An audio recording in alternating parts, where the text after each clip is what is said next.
नमस्कार, मैं विष्णु अग्रवाल आप सभी का स्वागत करता हूं। आप देख रहे हैं daily India time digital news channel. ज्योतिष हमारे जीवन का आधार है। जब इंसान कभी मुश्किल में होता है, संकट में होता है, परेशानी में होता है, तो ज्योतिष हमेशा उसको आईना दिखाता है, जीवन में समस्याओं से मुक्ति पाने का मार्ग दिखाता है। और जो एस्ट्रोलॉजर होते हैं, टैरोट कार्ड रीडर होते हैं या नंबरोलॉजिस्ट होते हैं, वो सदैव अपने उपायों से, अपने मंत्रों के द्वारा लोगों को उनका प्रेडिक्शन देकर समस्याओं से मुक्ति दिलाते हैं। आज हम आपकी मुलाकात कराने जा रहे हैं मध्य प्रदेश की राजधानी भोपाल की फेमस टैरोट कार्ड रीडर राशि त्रिपाठी से। हम राशि त्रिपाठी से जानेंगे टैरोट कार्ड के कुछ खास रहस्यों के बारे में, साथ ही हम उनसे बात करेंगे रेकी के बारे में, क्योंकि राशि त्रिपाठी टैरोट कार्ड रीडिंग के साथ साथ रेकी की भी स्पेशलिस्ट है और नंबरोलॉजी में भी उनको महारत हासिल है। नमस्कार मैम, आपका स्वागत है। हेलो, नमस्ते जी मैम, सबसे पहले आप अपना हमें पूरा परिचय दीजिए, साथ ही अपना अनुभव और अपने स्पेशलाइजेशन के बारे में बताइए। ओके, सो मैं भोपाल से हूँ एंड मैं इस लाइन में 5 इयर्स से हूँ। मैं पामिस्ट्री में हूँ और न्यूमरोलॉजी प्लस टैरोट एंड मैंने रेकी हीलिंग भी की है 2nd डिग्री तक। सो ऑलमोस्ट मुझे 5 इयर्स का एक्सपीरियंस है इन एस्ट्रोलॉजी। ओके मैम, आपको आफ्टर एजुकेशन या प्रोफेशनल दृष्टि से देखें तो टैरोट कार्ड रीडर या नंबरोलॉजी में किस तरह से आपको इंटरेस्ट क्रिएट हुआ? आपने ये कैसे डिसाइड किया कि आपको टैरोट कार्ड रीडर होना है या नंबरोलॉजिस्ट बनना है? देखिए, एक्चुअली ये जो जर्नी है ये शायद ब्लड में ही है, क्योंकि मैं एक ब्राह्मण फैमिली से बिलोंग करती हूँ। सो मैंने बचपन से ही देखा है, मेरे जो बड़े थे वो कुंडली देखते थे प्लस हाथ देखते थे। मेरे पास बुक्स थी, मेरे पापा पढ़ा करते थे वो बुक्स, तो मैं देखती रहती थी। तो मुझे एक शुरू से इंटरेस्ट था। देन फिर मैं आईटी में थी, तो मुझे सैटरडे संडे का टाइम मिलता था, तो उसमें मैं अपना ये टाइम यूटिलाइज करती थी। मैंने कभी इसको एज अ करियर नहीं देखा था, बस एक विद्या के तौर पे मैं सीखती चली गई, क्योंकि एक मुझे ऐसा लगता है ये ह्यूमन स्टडी है। नंबर्स क्या कहते हैं, नंबर्स आपकी पर्सनालिटी होती है। तो अगर आपने इंसान के साथ डील करना सीख लिया तो इट मीन्स मतलब आप बहुत कुछ मतलब जान चुके हो फिर इंसान के मामले में। तो ये चीज मुझे इंटरेस्टिंग लगती थी, सो दैट्स व्हाई मैंने स्टार्ट किया धीरे धीरे। मैम, क्योंकि आपका जो स्पेशलाइजेशन है, टैरोट कार्ड रीडर आप हैं, नंबरोलॉजिस्ट आप हैं, रेकी स्पेशलिस्ट आप हैं, तो मैं जानना चाहता हूं कि इन तीनों का जो सामंजस्य है, जो संतुलन है, जो इनकी जो खासियत है, उसमें कैसे तालमेल बैठाते हो, पहली बात। दूसरी बात, इनके बारे में महारत हासिल करने के लिए आपका आध्यात्मिक आधार क्या है? देखिए, फर्स्ट ऑफ ऑल ये सारी चीजें कहीं ना कहीं इंटरलिंक्ड हैं। अगर हम इस लाइन में आ रहे हैं तो मतलब ये एक स्टार्टिंग अगर आप कर रहे हो ना, तो एक जर्नी है, ये एक स्पिरिचुअल जर्नी है और ये हर किसी को नहीं मिलती है, ये मैं मानती हूँ। मतलब कुछ आपके नंबर्स भी होते हैं जो ये बताते हैं कि आपका नेचर कैसा होगा, आप स्पिरिचुअलिटी में आगे जा पाओगे कि नहीं। और ये हम नहीं होते तय करने वाला, ये इंसान के अंदर इनबिल्ट होती है चीजें। जैसे कि कुछ लोग स्पिरिचुअल होते हैं, रिलीजियस होते हैं, तो उन चीजों पे उनका बिलीफ सिस्टम काम करता है। ये आपके पूरा जो भी है ये दिमागी तौर से ये चीजें शुरू होती है, सबकॉन्शियस माइंड में आपके क्या चलता है, ठीक है। सो रेकी ये हीलिंग प्रोसेस है। अगर आप अपने आप को हील करते हो, फर्स्ट ऑफ ऑल आपको हीलिंग करना है। अगर आप हील कर पा रहे हो अपने आप को, तभी आप दूसरों को गाइडेंस दे पाओगे। अदरवाइज आप खुद ही क्लीन नहीं हो अंदर से, तो आप कैसे किसी को गाइडेंस दे सकते हो। गाइडेंस के साथ साथ आपको जरूरत है टैरो कार्ड्स की, ठीक है। जैसे कि ये टैरो कार्ड्स है, तो ये आप कब यूज कर सकते हो, जब आप क्लियर हो। तो फर्स्ट ऑफ ऑल मैंने रेकी सीखी, देन मैंने पामिस्ट्री सीखी, देन फिर मुझे लगा कुछ चीजें मुझे और एड ऑन करना चाहिए, देन मैंने टैरो कार्ड रीडिंग सीखा। ओके तो कहीं ना कहीं जैसे कि हमने अपने जो एंट्रो में कहा कि ज्योतिष जीवन का आधार है, तो मैं जानना चाहता हूं, क्योंकि आपका जो स्पेशलाइजेशन है, टैरोट रीडिंग हो या नंबरोलॉजी हो या रेकी हो, ये एक मॉडर्न एस्ट्रोलॉजी का एक पार्ट है। इट मीन इसको ये एकदम से डिफरेंट हो गया। तो मैं जानना चाहता हूं, जो वैदिक एस्ट्रोलॉजी है, जो हमारे भारत की ट्रेडिशनल एस्ट्रोलॉजी है, और इस मॉडर्न एस्ट्रोलॉजी में आपको क्या बड़ा अंतर नजर आता है? अंतर तो बहुत है, लेकिन कहीं ना कहीं घूम फिर के आंसर्स वही होते हैं। जैसे कि प्लैनेट्स हो गए, ठीक है। अगर हम बात करें वैदिक एस्ट्रोलॉजी की, कुंडली की, तो ये हमारा रूट है, ये हमारी जड़ है। और कहते हैं हम नहीं चलते, हमारे ग्रह हमें चलाते हैं, ग्रहों की चाल हमें चलाती है, ठीक है। और रही बात टैरोट की, तो ये इंडियन पद्धति है ही नहीं, ये इंडियन नहीं है हमारा, ये वैदिक नहीं है। बट यहाँ पे भी एक साइंस है, यहाँ पे कुछ सिंबल्स होते हैं, ये एनर्जीज लेवल पे वर्क करती है। तो डिफरेंस है, लेकिन तालमेल दोनों में है। मैम एक खास सवाल है मैम, क्योंकि टैरो कार्ड को लेकर अभी भी काफी कुछ रहस्य छुपा हुआ है। मैं आज आपसे जानना चाहता हूं कि आप मुझे टैरो कार्ड का कंप्लीटली डिस्क्रिप्शन दीजिए। ये कैसे काम करते हैं, कार्ड का क्या महत्व होता है, कैसे ये हमारे जीवन पर प्रभाव डालते हैं, और आप किस तरह से हर कार्ड का समस्या के अनुसार अर्थ निकालते हैं। देखिए, पहली बात तो होता है कोई कोई स्टार्टिंग में विश्वास नहीं कर पाता है, लेकिन जैसे कि अगर मैं आपसे बोलूं कि करंट एनर्जीज आपकी क्या है, तो मैं इन कार्ड्स के थ्रू बहुत इजीली बता सकती हूँ, क्योंकि ये करंट एनर्जीज पे आंसर्स आते हैं और ये बहुत एक्यूरेट आते हैं। अगर हमें सामने वाले का विश्वास गेन करना है यहाँ पर, तो फर्स्ट ऑफ ऑल हमें उसका प्रेजेंट, फ्यूचर भी नहीं, पास्ट, हमें पास्ट एंड प्रेजेंट में जाना होता है। अगर हमने वो चीज यहाँ पे बता दी, देन सामने वाले को ऑटोमेटिक विश्वास होता है और वो आगे जाता है, ठीक है। सो टैरो कार्ड्स आपके क्या है, ये सिंबल्स है, सिंबल्स की बेसिस पे हम लोगों को बताते हैं एंड उनकी एनर्जीज के ऊपर हम बताते हैं, उनका माइंडसेट क्या है, ये गाइडेंस है। अगर हम इसको सही दिशा में यूज करें तो ये डे बाय डे हमको एक गाइडेंस मिलता है।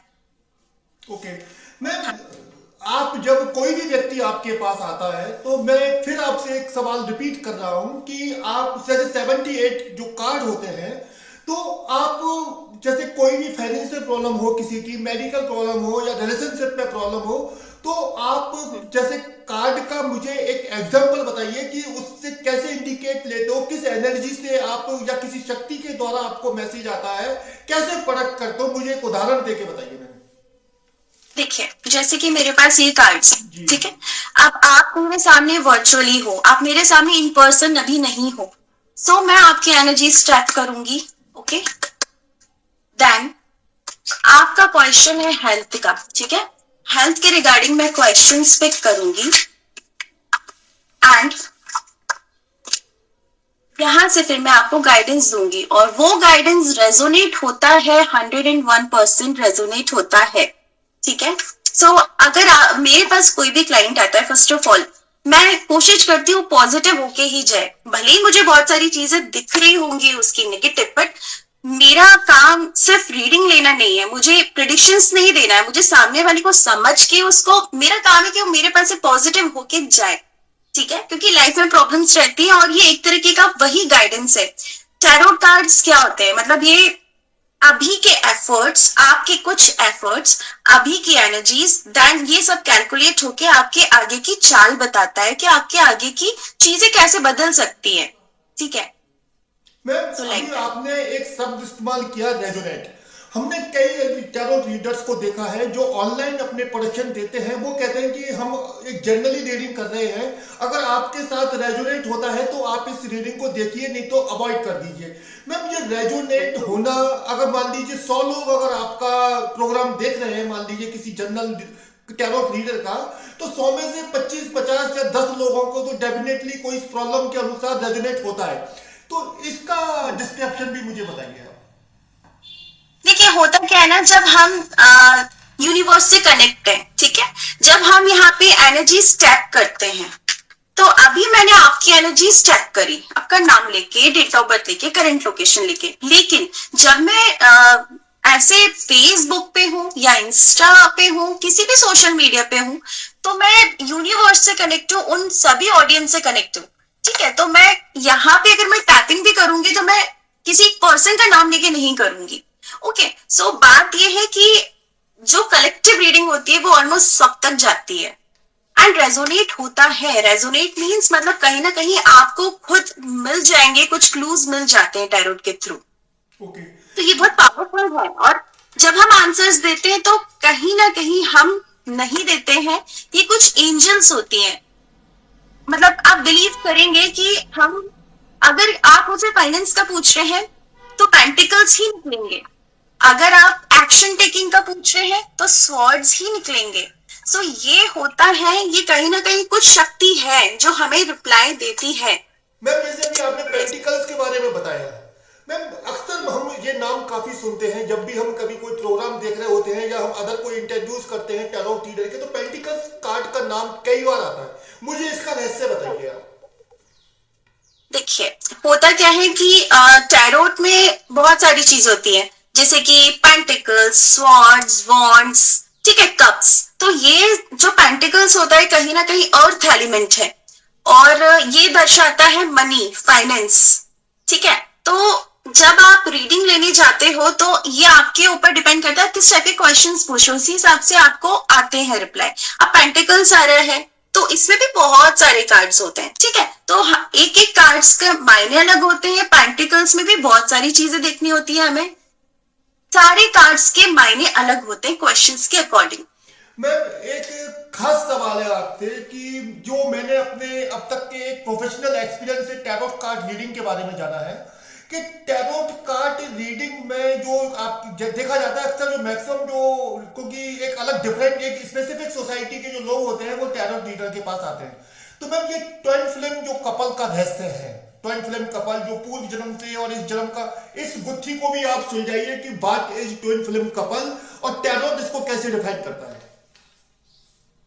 फर्स्ट ऑफ ऑल, जो मेरे पास लोग आते हैं वो आज की जनरेशन आ रही है, उनको ट्विन फ्लेम के बारे में पता ही नहीं है। ट्विन फ्लेम क्या होता है, मतलब वो मिले एंड उनको लगा यही मेरा सोलमेट है, मगर ये कुछ कार्मिक रिलेशंस होते हैं, ठीक है। कार्मिक relation is different and twin flame is different. Twin flame तो एक ऐसा कनेक्शन है कि मतलब आप उनके साथ रह भी नहीं पाओगे एंड आप उनसे दूर हो भी नहीं पाओगे, ठीक है। वो हमेशा आपके माइंड में चलते ही रहेंगे। ये कुछ ऐसे कनेक्शंस होते हैं जो बहुत रेयर मिलते हैं, लेकिन यस, ये आपके सोलमेट पार्टनर्स होते हैं। मैम जैसे कि टैरोट कार्ड के जरिए जो वीकली प्रोडक्शन दिए जाते हैं या मंथली प्रोडक्शन दिए जाते हैं या डेली प्रोडक्शन दिए जाते हैं, तो हम क्योंकि कई बार देखते हैं कि जो जो वैदिक एस्ट्रोलॉजी है उनके ओपिनियन अलग हैं, टैरोट कार्ड के ओपिनियन अलग हैं, लेकिन ये एक दावा एक विशेष वर्ग के द्वारा ये भी किया जाता है कि टैरोट कार्ड सटीक प्रेडिक्शन देता है। लेकिन मैं आपसे जानना चाहता हूं कि वैदिक एस्ट्रोलॉजी और टैरोट कार्ड की भविष्यवाणियों में क्या अंतर होता है। देखिए, जो वैदिक है, जो लोग कुंडली रीड करते हैं, वो बिल्कुल डिफरेंट है, लेकिन वो अपनी जगह सही है, ये अपनी जगह सही, वो साइंस है, ठीक है। ये एनर्जीज पे वर्क करता है। अब टैरोट में क्या होता है, minor arcana and major arcana. Minor arcana क्या है, जो अभी की लाइक 15 डेज, 10 डेज या 1 मंथ उसकी प्रेडिक्शंस है, ठीक है। जैसे किसी ने पूछा इसकी फीलिंग्स क्या है, इसकी एनर्जीज क्या है, क्या मैं एग्जाम में पास हो पाऊंगा, और ये अभी की ही बात हो रही है, तो मैं माइनर अरकाना से मैं उनको बता सकती हूँ, मेजर अरकाना से मैं उनको लॉन्ग टर्म प्रेडिक्शन दे सकती हूँ। लेकिन ये मेरा एक तरीके से गाइडेंस होगा, ये आपको गाइड करेगा। लेकिन जो वैदिक होता है वो आपकी ग्रहों की चाल बताएगा कि कब आपके ग्रह का कब कौन सा ट्रांजिट है, कब वक्रीय हो रहा है। ये बहुत अलग है, ठीक है। हम दोनों चीजों को आपस में जोड़ नहीं सकते, अपनी जगह सब सटीक है। मैम एक बड़ा पेचीदा सवाल है कि क्या टैरोट कार्ड सिर्फ पॉसिबिलिटीज को दर्शाते हैं या संभावना दिखाते हैं या सिर्फ मार्गदर्शन दिखाते हैं। ये बहुत अच्छा क्वेश्चन है एक्चुअली, क्योंकि लोग आते हैं बोलते हैं होगा या नहीं। तो बात ये है कि देखिए, जैसे कि मैंने कहा प्लैनेट्स आपके कुछ होते हैं, स्टार्स होते हैं आपके, ठीक है। तो कुंडली में अगर हम देखेंगे तो आपके कुछ प्लैनेट्स होते हैं, और अगर हम टैरोट में जाएंगे तो हम ये बोलते हैं कि देखिए 80% पॉसिबिलिटीज है, 90% पॉसिबिलिटी है, रेस्ट 10% क्यों नहीं है, वो आपके प्लैनेट्स डिपेंड करते हैं कि आपके प्लैनेट्स क्या करें, आपके एफर्ट्स कितने हैं। अगर आप बोल रहे हो मेरी सरकारी जॉब लगेगी या नहीं, कार्ड्स आ रहे हैं पॉजिटिव, लेकिन आप एफर्ट्स नहीं डाल रहे हो, तो इट मीन्स तो मेरी रीडिंग भी वेस्ट हो गई। इसीलिए बहुत जरूरी है पॉसिबिलिटीज पे बात करना, क्योंकि इंसान क्या होता है ना, फिर वो डिपेंडेंसी आ जाती है उसके अंदर। मैम, क्योंकि आप भारत के एक ऐसे शहर से आते हैं जो जिसको भारत का एक बड़ा आधुनिक शहर भी माना जाता है और एक प्राचीन शहर भी माना जाता है भोपाल।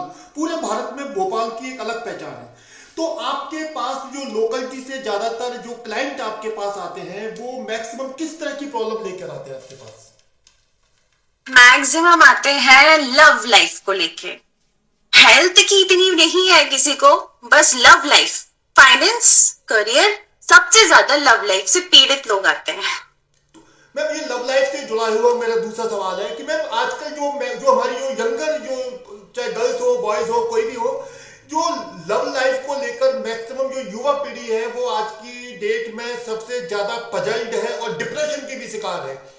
तो आप एज एक टैरो रीडर आप कैसे उनको मैसेज देंगे, कैसे डिफाइन करेंगे कि मुझे इसका रहस्य बताइए मैम कि दो व्यक्ति जो लव में हैं वो कैसे उनका रिश्ता एक मंजिल तक आप पहुंच सकता है या कैसे बिखर सकता है, इस रहस्य को आप एज ए टैरो रीडर कैसे डिफाइन करेंगे? देखिए, अभी जैसे मेरे पास एक कपल आया कि मेरी इस पर्सन से बात हो रही है, मैं मैरिज तक जाना चाहती हूँ, तो क्या ये पर्सन मेरे लिए सही है या नहीं।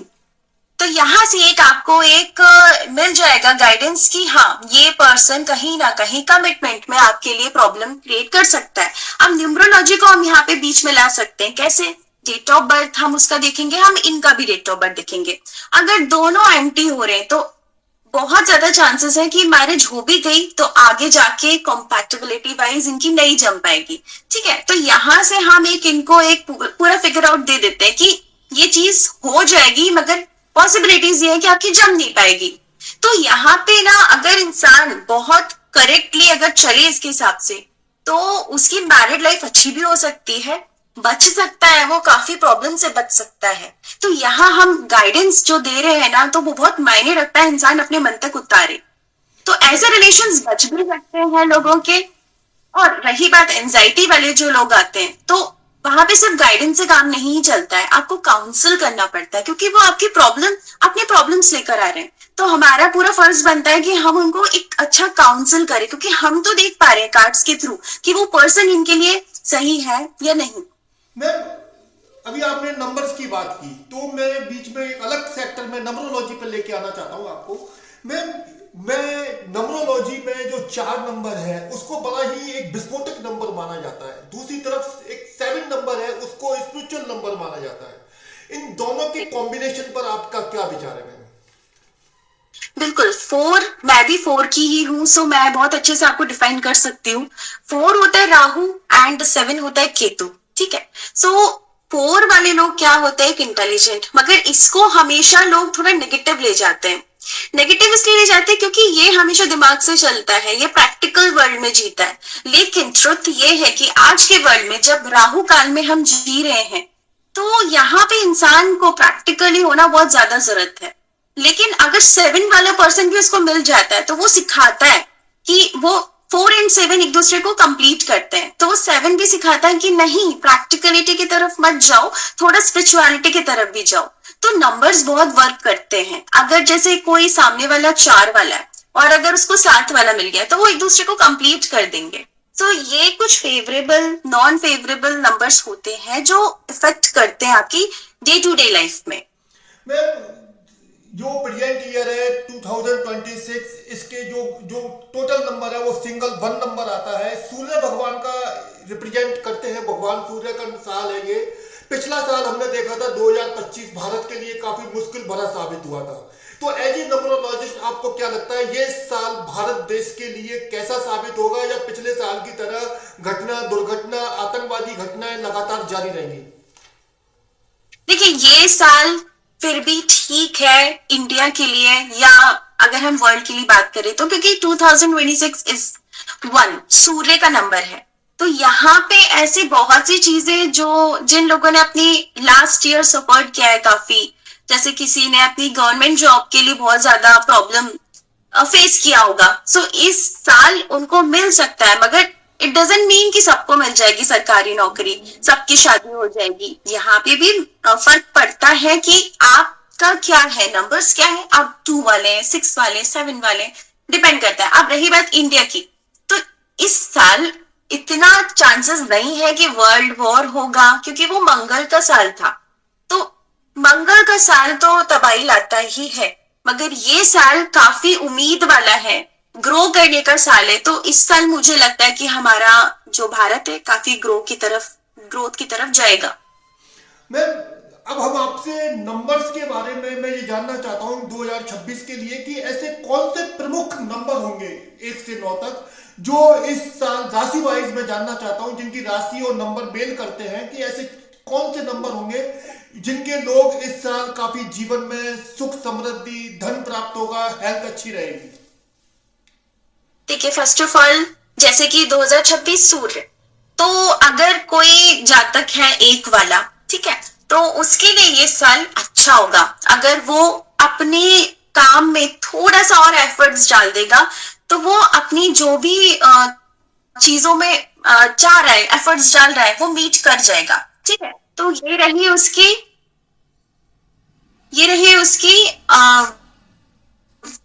1 सेकेंड।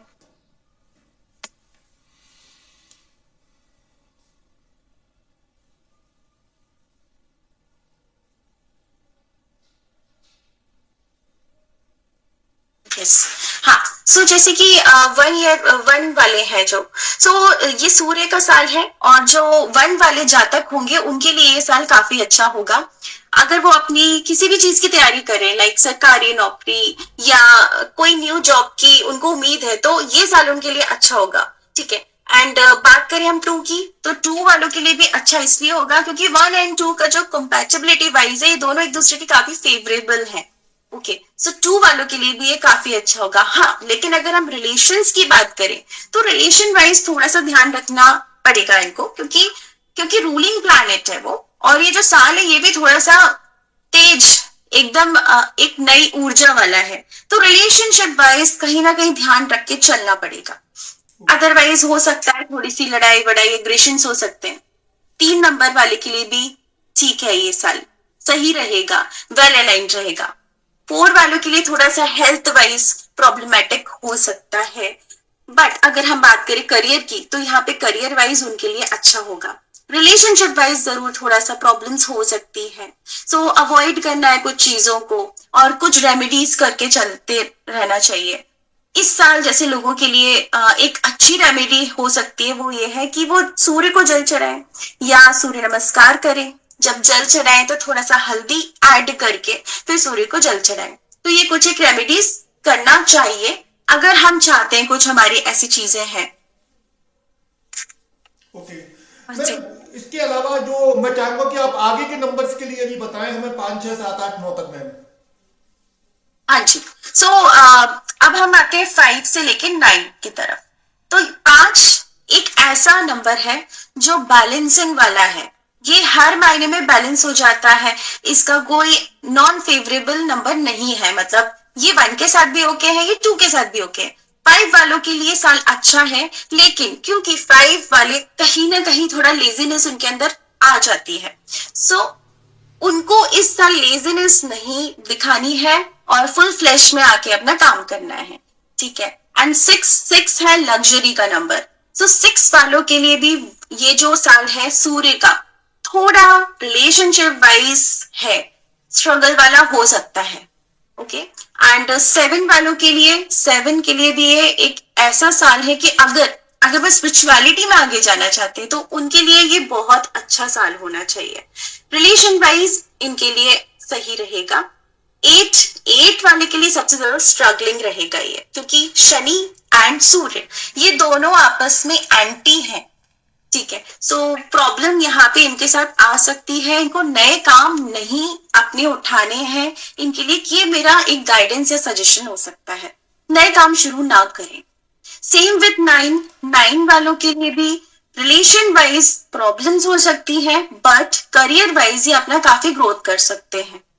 ओके मैम, हम दोबारा हम टैरो ट्रेडिंग पर आते हैं। आपसे एक बड़ा क्रिटिकल क्वेश्चन मैं आपसे पूछने वाला हूँ कि मैम जो स्पिरिचुअली एक्सपर्ट लोग हैं वो ये आरोप लगाते हैं कि जो टैरोट रीडिंग है, टैरोट रीडिंग का कोई साइंटिफिक आधार नहीं होता।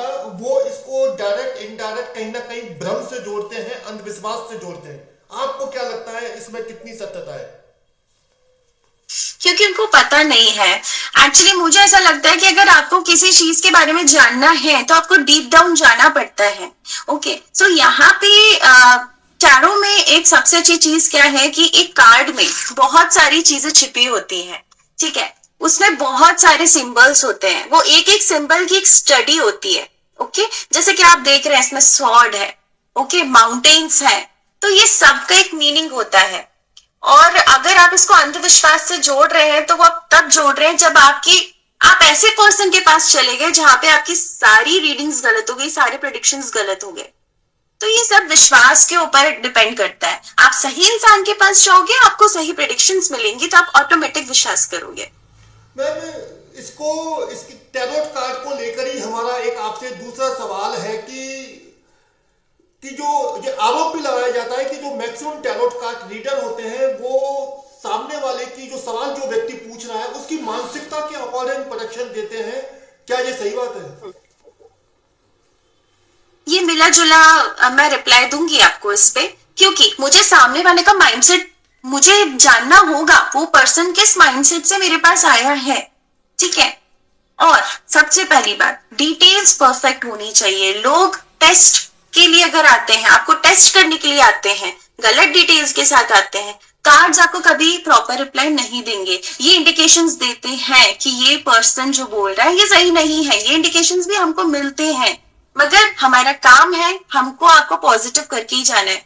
अब किसी किसी को नेगेटिव ही सुनना होता है, उनको सुनना ही ऐसा है नेगेटिव, लेकिन हमारा काम पॉजिटिव करके जाए और उसको सही गाइडेंस मिले, हमारा काम ये है।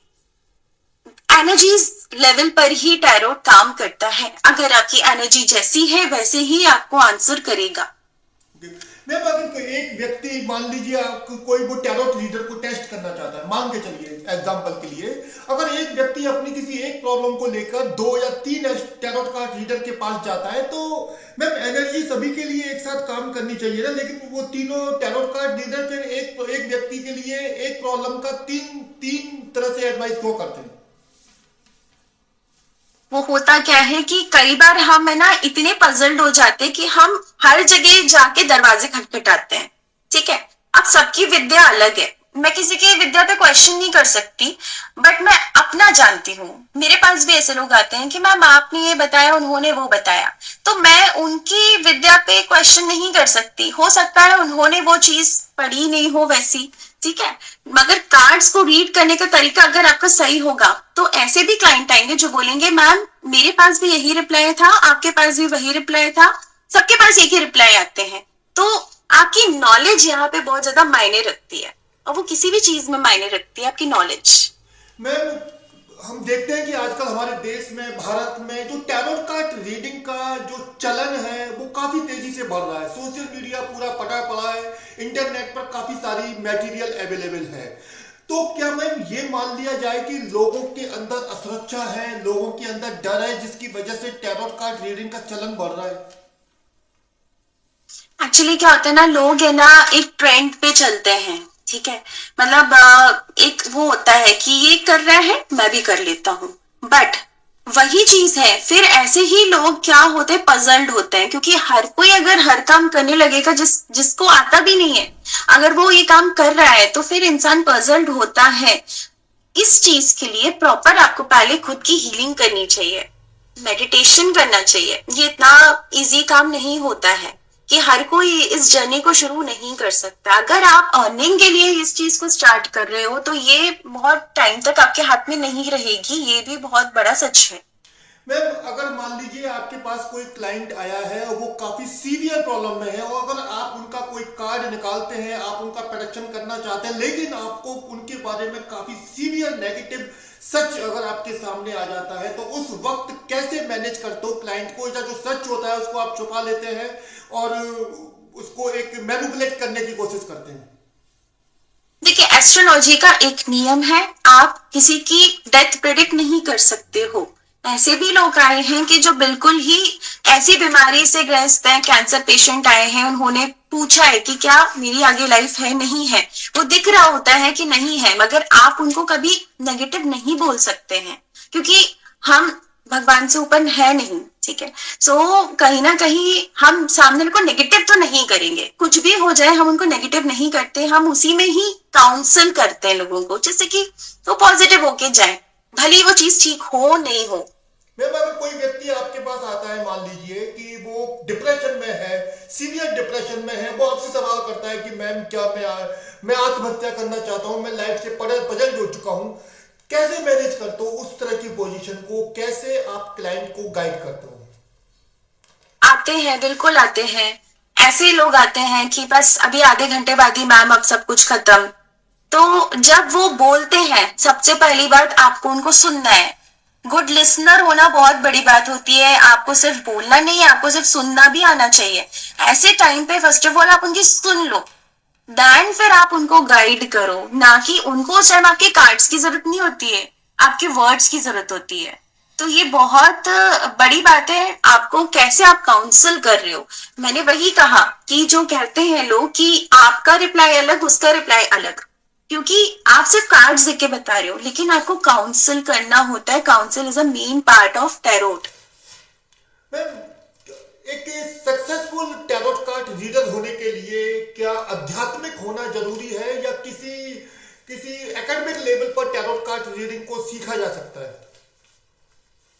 सीखना, यस, सीखा जा सकता है। और हर, जैसे कि मैंने कहा, हर कोई नहीं कर सकता है। आपको अध्यात्म से जुड़ना बहुत जरूरी है, क्योंकि जो लोग, अब जैसे कि जो लोग ड्रिंक कर रहे हैं, ड्रिंक करते करते अगर आपने कार्ड्स छुए, तो ये तो बिल्कुल आपकी विद्या है, ये आप इसको ऐसे नहीं छू सकते। आपको समझना पड़ेगा कि चीजें कब हमारे लिए ठीक है, नहीं है। यही है ना, आप जब तक हील नहीं होगे, आप सामने वाले को कैसे हील कर पाओगे। सो बहुत जरूरी है कि आप थोड़े से, आपके अंदर आध्यात्मिक गुण होना बहुत जरूरी है। इंट्यूशन अच्छा होना चाहिए। इंट्यूशन कहाँ से अच्छा होगा? जब आपके चक्रास ओपन होंगे, तभी तो आपका इंट्यूशन लेवल वर्क करेगा। सो कहीं ना कहीं ये सारी चीजें इंटरलिंक्ड हैं, रेकी लिंक्ड है। 7 चक्रास हीलिंग जो होती है, रेकी होती है, वो सेम चीज होती है। वो टैरो कार्ड्स एंड वैदिक सारी चीजें लिंक्ड हैं। मैम अगर कोई भी क्लाइंट आपके पास आता है, मान लीजिए आपको चैलेंज करता है, आपकी रीडिंग को वो वैज्ञानिक आधार पर खारिज कर देता है, तो फिर आप उस पोजीशन में खुद को कैसे जस्टिफाई करेंगे? देखिए, आते हैं, बहुत लोग आते हैं, हर तरह के लोग आते हैं, टेस्ट करने आते हैं। तो फर्स्ट ऑफ ऑल तो हम यहाँ पे ये भी देख लेते हैं क्या ये पर्सन जेन्युइन है। समझ में आ जाता है पर्सन जेन्युइन नहीं है, मगर वो, उसका माइंडसेट है, वो आया है मुझे टेस्ट करने के लिए। तो मैं अगर उसको कितना भी बोलूंगी, वो वही सोच के जाएगा जो उसको बोलना है। तो वहां पे हम किसी से नहीं लड़ सकते, क्योंकि आप यहाँ पे काम ही हीलिंग का कर रहे हो, और आप वहां पे इससे कैसे आप उसको एग्रेसिवली जवाब दे सकते हो। तो आपको काम डाउन होना पड़ता है। इट्स ओके, हर किसी को हम पसंद नहीं आ सकते। एक रहस्य जो हम आपसे जानना चाहते हैं वो ये है कि मैम जो जो टैरोट कार्ड है, कार्ड की ताकत क्या है, एनर्जी क्या है मैम, वो एनर्जी कहां से आती है, वो मैं आपसे जानना चाहता हूँ। देखिए, ये एक्चुअली जो हम यूज करते हैं टैरो कार्ड्स, ठीक है, नॉर्मली क्या होता है, लोगों के पास बहुत सारे कार्ड्स होते हैं, लेकिन ये जो कुछ कार्ड्स है, राइडर वेट, ठीक है। तो यहाँ ये जो एनर्जीज होती हैं, ये कब आती है? जब आप अच्छे से आप हो, उस घर की एनर्जीज अच्छी है, उस प्लेस में जहां पे आपने कार्ड्स रखे हैं, उसकी प्लेसमेंट कैसी है, ये एनर्जीज पे वर्क करता है, ठीक है। सो अगर आप अच्छी जगह बैठ के अगर आप काम कर रहे हो, तो आपको एंजल्स सपोर्ट करती है। जैसे कि हमारे भगवान है, वैसे ही एंजल्स है। एंजल्स क्यों बोलते हैं हम? क्योंकि हमारी यहाँ की पद्धति ये है नहीं, ये बाहर की है, ठीक है, यूरोप से आई है ये। सो वहां पे इनके कुछ जो सिंबल्स होते थे, ये काफी प्योर होते थे, तो आपको प्योरिटी का ध्यान रखना पड़ता है। तो हम जब जवाब देते हैं, तो पीछे कुछ ऐसी चीजें होती हैं, ऑटोमेटिक आपको जवाब मिलता है, एक एंजल्स होती हैं, और वो जो इन चीजों में है, वो बिलीव करता है, वो जान पा रहे होंगे कि मैं क्या बोलना चाह रही हूँ। मैम जैसे भी आपने एंजल्स का नाम लिया, जिस सच बात है कि टैरोट कार्ड रीडिंग को एंजल से जोड़ा जाता है, अलौकिक शक्तियों से जोड़ा जाता जाता है, काफी डिफरेंट डिफरेंट टाइप की शक्तियों से जोड़ा जाता है। कुछ स्पेसिफिक यंत्रास्त्र से भी जोड़ा जाता है, मैनिफेस्टेशन से, स्विच वर्ड से भी उनको जोड़ा जाता है। तो मैं ये जानना चाहता हूँ मैम कि जो किस तरह की, आप प्लीज उसको डिफाइन करिए कि जैसे कि जो एंजल्स हैं, जो अलौकिक शक्तियां हैं, तो आप जब किसी को प्रकट कर रहे हैं, आप दावे से जब किसी को प्रकट कर रहे हैं, तो आपका जो सटीक दावा है उसको किस आधार पर सही माना जाए? ओके, देखिए, एंजल्स, ठीक है, एंजल्स होते हैं, एंजल्स स्विच वर्ड्स भी होते हैं। अब यहाँ पे फिर आपका माइंडसेट आता है, ठीक है। अगर मेरे हाथ में अभी एमेथिस्ट है, एमेथिस्ट एक स्टोन है, ठीक है, उपरत्न होता है, नीलम का उपरत्न होता है एमेथिस्ट। मेरे हाथ में ये स्टोन है, अगर मैंने इस पे मैनिफेस्ट कर दिया कि मैं बहुत अच्छी सोल हूँ, मेरी लाइफ बहुत अच्छी चल रही है, तो आप विश्वास करेंगे, डेली अगर आपने इस स्टोन पे बोलना शुरू कर दिया तो ये आपका मैनिफेस्टेशन वर्क करने लगेगा और आपके अंदर आने लगेगा। ओके, तो ये जो चीजें होती है ना, बहुत फर्क पड़ता है। यही अगर मैं बाहर से स्टोन लाके मैं रख दूं और मैं आपको बोलूं कि दिस इज एमेथिस्ट, आपने बिलीव कर लिया और आपने ये मैनिफेस्टेशन स्टार्ट कर दिया, तब भी ये वर्क करेगा। So all about your mindset. Okay, subconscious mind में हमने फीड कर लिया कि ये चीज हमारी ऐसे ही ठीक होगी, तो ये ठीक हो जाएगी। ओके, सो यही है टैरो रीडिंग, यही है हीलिंग, यही है मैनिफेस्टेशन। ऐसी बहुत सी technique. Because you are reiki specialist, तो हमारा अगला सवाल है, व्हाट इज रेकी? रेकी का जो रहस्य है भारत में बहुत एक सीमित एरिया में, समाज में, अगर परसेंटेज में देखें तो ओनली हो सकता है 1% से भी ज्यादा कम लोग अभी रेकी के बारे में जानकारी रखते हैं। तो रेकी क्या है, कैसे काम करता है मैम? रेकी भी एक एनर्जी है और सबसे पहले ये हमारे इंडिया में ही थी। जो बुद्ध थे उनके पास थी ये विद्या, लेकिन उनके साथ ही ये चली गई। उसके बाद एक डॉक्टर मकाओ जो जापानीज थे, उनके थ्रू हमको ये रेकी विद्या फिर से मिली। उन्होंने अपने फॉलोवर्स तक बांटा और फिर धीरे धीरे सब तक पहुंची। ये एक एनर्जी लेवल पे काम करती है, ये हीलिंग प्रोसेस है। क्रिस्टल से भी हम हीलिंग करते हैं। हम नॉर्मली अपने हाथों पे भी एनर्जीज आती हैं, आपको उसका प्रभाव महसूस होता है। इसमें डिग्री होती है। फर्स्ट डिग्री में आप अपनी खुद की हीलिंग कर सकते हैं, सेकेंड डिग्री में आप डिस्टेंस हीलिंग दे सकते हैं, मैं आपको यहाँ से हीलिंग दे सकती हूँ।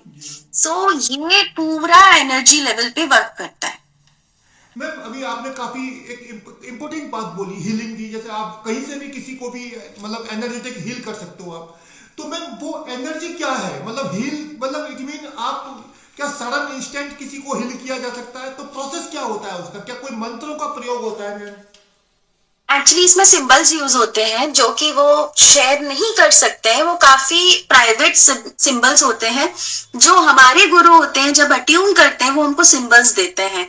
ठीक है, सो एक्चुअली रेकी क्या है? रेकी आपके चक्रास पे काम करती है। हमारी बॉडी में बहुत सारे चक्रास होते हैं, पर बेसिकली हम 7 चक्रास की बात करें तो हम एक एक चक्र को जाके हम उनको हीलिंग देते हैं अपने हाथों से। उससे क्या होता है, आपके चक्रास बैलेंस होना शुरू होते हैं। सिंबल्स हमको लगाने पड़ते हैं, देन आपके चक्रास बैलेंस होते हैं। ऐसा भी होता है, कैंसर पेशेंट भी होते हैं, उनका मेडिकेशन चलता रहता है और साथ में हीलर्स को भी अपॉइंट किया जाता है, वो उनको बराबर हीलिंग देते हैं। एंड ऐसे बहुत केसेस मैंने देखे हैं और सुने हैं कि हीलिंग के थ्रू वो लोग ठीक तक हुए हैं। नॉट जस्ट विद हीलिंग, उनके मेडिकेशंस भी रही है, हीलिंग भी रही है। तो हीलिंग बहुत जगह सपोर्ट करता है। मैम जैसे कि आपको कि तीन एक एस्ट्रोलॉजिकल मॉडर्न विद्याओं में आपका स्पेशलाइजेशन है। अगर मान लीजिए कोई व्यक्ति सीवियर फाइनेंशियल क्राइसिस में है, उनका काम नहीं चल रहा, काफी डिप्रेशन में है, उस पोजीशन में आप किस तरह की रेमेडीज से उन व्यक्ति को फाइनेंशियल क्राइसिस से बाहर निकालोगे? देखिए, हम स्पेल करते हैं, ठीक है। सो कुछ स्पेल्स होते हैं, कैंडल स्पेल्स होते हैं, उसकी हेल्प के थ्रू आप सामने वाले का जो मनी ब्लॉकेजेस है वो आप कर सकते हो, क्लीन कर सकते हो, रोड मैप क्लियर कर सकते हो। ठीक है, ऐसे जैसे मेरे पास एमेथिस्ट है, ऐसे पायरेट है, सो मैं उनको बोलती हूँ कि आप जैसे कि जेमस्टोन्स होते हैं जो वैदिक में होते हैं, वो जेमस्टोन्स पहनाते हैं। हम करते हैं उपरत्न का यूज, क्रिस्टल स्टोन्स का यूज करते हैं। एंड सबसे अच्छी बड़ी बात ये होती है इसमें कभी साइड इफेक्ट्स नहीं होते हैं। जैसे कि अगर मैंने बिना जानकारी के जेम स्टोन्स बोल दिया आप पहन लीजिए, वो आपको साइड इफेक्ट कर जाएंगे, मगर इनका साइड इफेक्ट्स नहीं होता है। सो अगर किसी को फाइनेंशियल क्राइसिस है तो मैं इनको पायरेट, और सिर्फ पायरेट से ही नहीं होता है कि मनी ब्लॉकेजेस आपके खुल जाएंगे। डिपेंड करता है आपके न्यूमरो चार्ट में क्या आपके पास 3 है, 3 जुपिटर होता है, नहीं है तो कहीं ना कहीं आपको क्राइसिस आएंगे, पैसों की क्राइसिस आएंगे। 5 है, 3 है तो 5 नहीं है, 5 नहीं है तो बैलेंस नहीं है आपकी लाइफ में।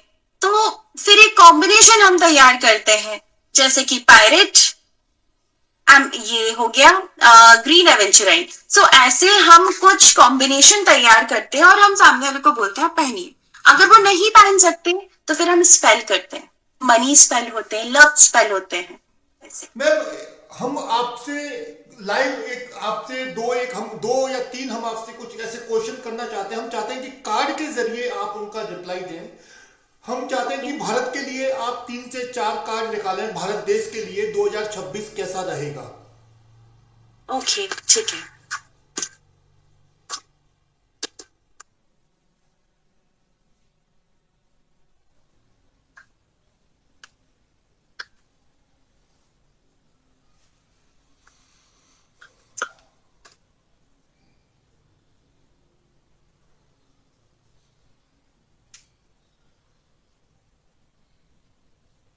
देखिए, इस साल बहुत चांसेस है,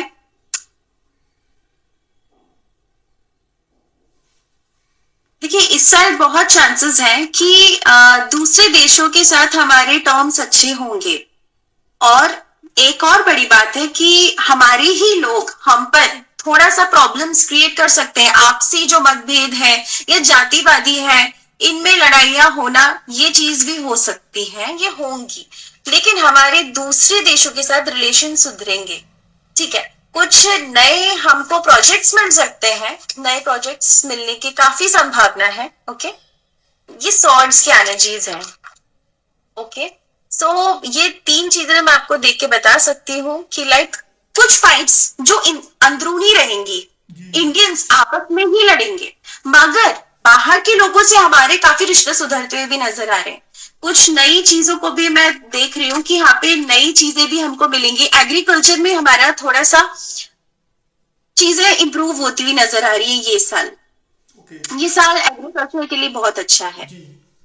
मैं अब एक बड़ा ही महत्वपूर्ण सवाल मैं आपसे करना चाहता हूँ कि हमारे देश के यशस्वी प्रधानमंत्री हैं नरेंद्र मोदी साहब, उनके लिए 2026 का साल कैसा रह सकता है? कई राज्यों में चुनाव है, क्या लगता है कि कैसा प्रदर्शन करेंगे नरेंद्र मोदी साहब इस साल? वैसे मैं आपको बताऊं तो नरेंद्र मोदी जी 8 वाले हैं, ठीक है, और ये साल सूर्य का है, और देख लेते हैं उनके लिए कैसा रहेगा।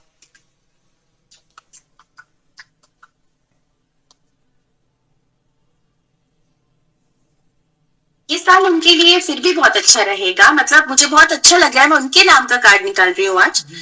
ये कार्ड बहुत पॉजिटिव है, ठीक है। कुछ नई चीजें इंप्लीमेंट होती हुई नजर आ रही हैं। हमारी जो कुछ चीजें उनकी जो थी, जो उनकी हो सकता है कुछ प्लानिंग्स रही हो पिछले 2-3 साल से, वो इस साल काफी हद तक होती हुई दिख रही है। उनके हाथ में बहुत सारी एक बड़ी बड़ी अचीवमेंट्स मुझे आती हुई नजर आ रही है। ये साल उनको स्टेबल रहेगा, उनके लिए कोई हिला नहीं पाएगा। और दो वो 8 नंबर के हैं, बट यस, तो भी उनके लिए बहुत अच्छा साल होने वाला है। मैम, जैसे अभी आपने कहा कि उनके लिए कोई बड़ी अचीवमेंट मिल सकती है, तो क्या आप इस कार्ड नेक्स्ट कार्ड से निकाल के ये बता सकते हैं क्या वो अचीवमेंट पश्चिम बंगाल उनको मिल सकता है? पश्चिम बंगाल उनको मिल सकता है, हाँ, वहां जीत हो सकती है भारतीय जनता पार्टी की।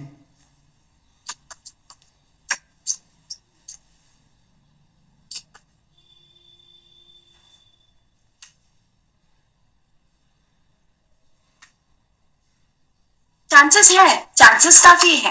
अब आप ही देखिए, जो पॉलिटिकल क्वेश्चन पूछा है, आंसर भी पॉलिटिकल वाला ही आया है। ये कार्ड ही पॉलिटिक्स का है, ठीक है। तो ये है 2 ऑफ वंस, काफी हद तक चांसेस है, मतलब इंप्रूवमेंट वहां पर आएंगे। और यहाँ पे बीजेपी का मुझे दिख रहा है कि यस, कहीं ना कहीं हम वहां जा सकते हैं।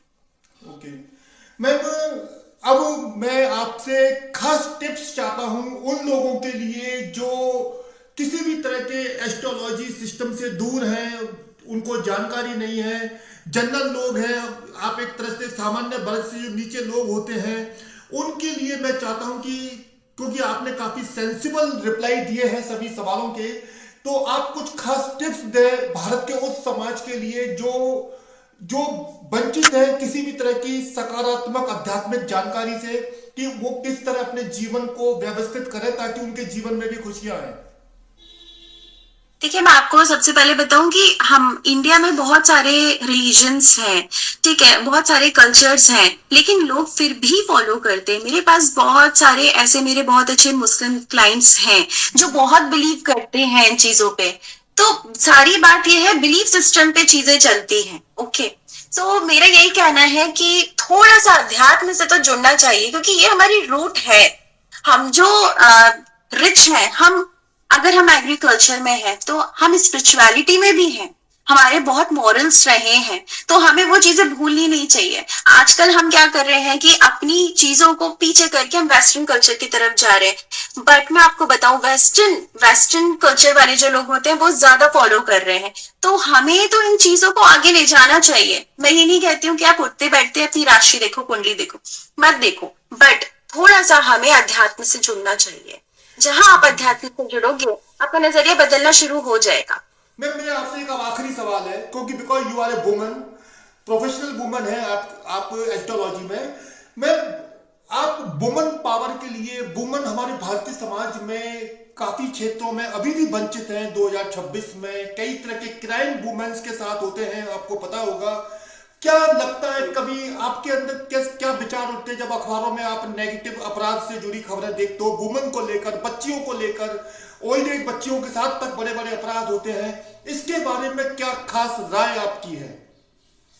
देखिए, कहीं ना कहीं ये हमारी एक क्वेश्चन उठता है, एक सवाल उठता है हमारे रूट्स पे, ठीक है, कि हमारी क्या सोच है, हमारी सोच क्या है, जो आप बच्चों को भी नहीं छोड़ रहे हो, आप बुजुर्गों को भी नहीं छोड़ रहे हो। तो यहाँ पे बहुत जरूरी है एक एजुकेशन की, एक सही नॉलेज की।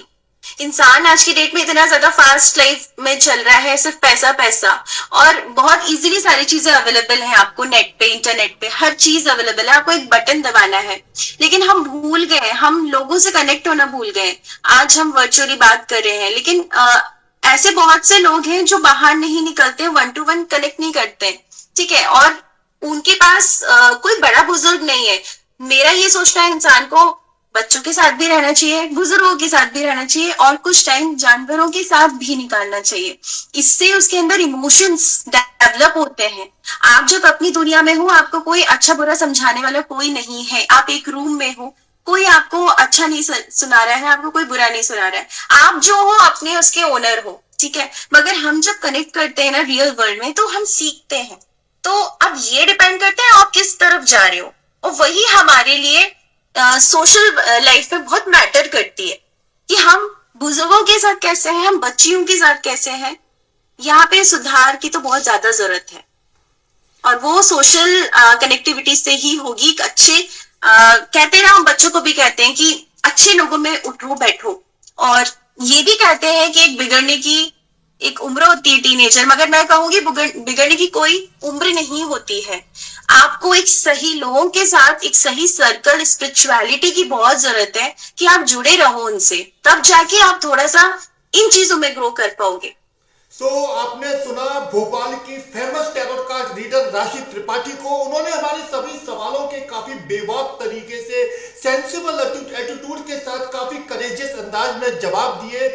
टैरोट से जुड़े विभिन्न रहस्यों को उन्होंने पर्दा हटाया। साथ ही उन्होंने सबसे प्रमुख बात ये क्लियर डिफाइन किया कि 2026 का जो साल है, भारत देश के लिए काफी एक विकास की दिशा दिखाने वाला रहेगा। वहीं सबसे बड़ी जो खास दावा उन्होंने अपने टैरोट कार्ड रीडिंग के जरिए किया, प्रधानमंत्री नरेंद्र मोदी के लिए ये साल 2026 का ये साल उपलब्धि भरा साबित होगा। सो मैम, मैं आपका हार्दिक स्वागत करता हूँ, आपका अभिनंदन करता हूँ। आपने कितना कीमती समय हमें दिया, इसके लिए thank you very much ma'am. Thanks lot. Thank you. तो लगातार खबरों में बने रहने के लिए जुड़े रहिए हमारे साथ और देखते रहिए daily India time digital news channel. Thank